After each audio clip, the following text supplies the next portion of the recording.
শিক্ষার্থীদের কোটা বিরোধী আন্দোলন নিয়ে বিএনপি সহ একটি চিহ্নিত মহল ষড়যন্ত্র অপকৌশলের চেষ্টা করেছে বলে অভিযোগ করেন আওয়ামী লীগের সাধারণ সম্পাদক এবং সড়ক পরিবহন ও সেতুমন্ত্রী ওবায়দুল কাদের। এ বিষয়ে সতর্ক থাকার জন্য সাধারণ শিক্ষার্থী ও দেশবাসীর প্রতি আহ্বান জানিয়েছেন তিনি। রোববার এক বিবৃতিতে ওবায়দুল কাদের এসব কথা বলেন। আওয়ামী লীগের সাধারণ সম্পাদক বলেন, কোটা বিরোধী আন্দোলন একটি অরাজনৈতিক আন্দোলন, অথচ বিএনপি ও তার দোসররা এই আন্দোলনকে সরকার বিরোধী আন্দোলনে রূপ দেওয়ার পায়তারা চালাচ্ছে।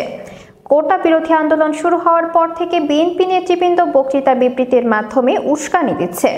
সরকার একটি অরাজনৈতিক আন্দোলনকে কেন রাজনৈতিকভাবে মোকাবেলা করবে? প্রশ্ন রেখে কাদের বলেন, কোটা বিরোধী আন্দোলনকে রাজনৈতিকভাবে মোকাবেলা করার কোনো ইচ্ছা সরকারের নাই। ইতোপূর্বে বিএনপি এবং তার দোসররা সব আন্দোলনে ব্যর্থ হয়েছে। এখন তারা শিক্ষার্থীদের এই কোটা বিরোধী আন্দোলনের ওপর ভর করেছে এবং এটাকে রাজনৈতিক হাতিয়ার হিসেবে ব্যবহারের অপচেষ্টা চালাচ্ছে। ওবায়দুল কাদের বলেন, আমরা আন্দোলনরত শিক্ষার্থীদের ধৈর্য ধারণ করার জন্য আহ্বান জানিয়েছি। সরকারি চাকরিতে কোটার বিষয়টি আদালতে বিচারাধীন, তাই এখন সরকারের করার কিছু নেই। তাই কারো উস্কানিতে পড়ে সরকার বিরোধী বক্তব্য না দিয়ে জনদুর্ভোগ সৃষ্টি হয় এমন কর্মসূচি পরিহার করে শিক্ষা প্রতিষ্ঠানে ফিরে যাওয়ার জন্য তাদের প্রতি আহ্বান জানাচ্ছি।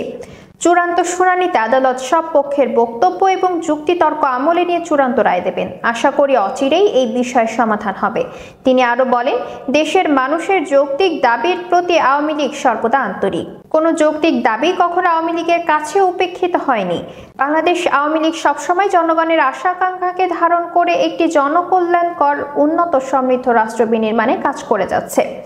আন্দোলনরত শিক্ষার্থীদের পুনরায় আহ্বান জানাবো ডিজিটাল বাংলাদেশের রূপকার সফল রাষ্ট্রনায়ক বঙ্গবন্ধু কন্যা শেখ হাসিনার ওপর আস্থা রাখার জন্য।